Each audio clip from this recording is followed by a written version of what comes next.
I'm gonna give a quick tip. Doing some laminate flooring, pulled it out, reinstalling it. Some of the edges are damaged. It doesn't fit together the way it should, but with enough force it will.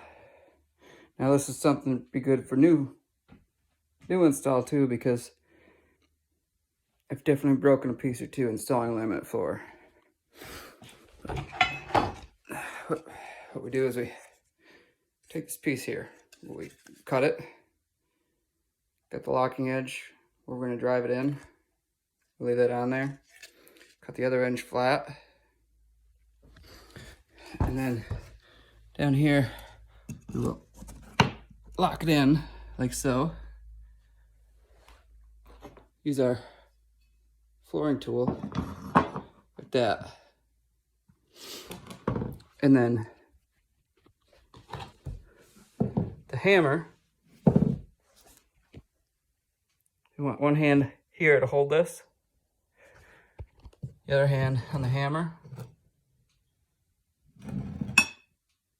Use oil on that, keep it flat on the floor, pretty much as hard as you can. This joint will keep you from breaking anything, and you get a nice tight seam. I just thought I'd share a little tip with you, because it took me quite a while to figure that out.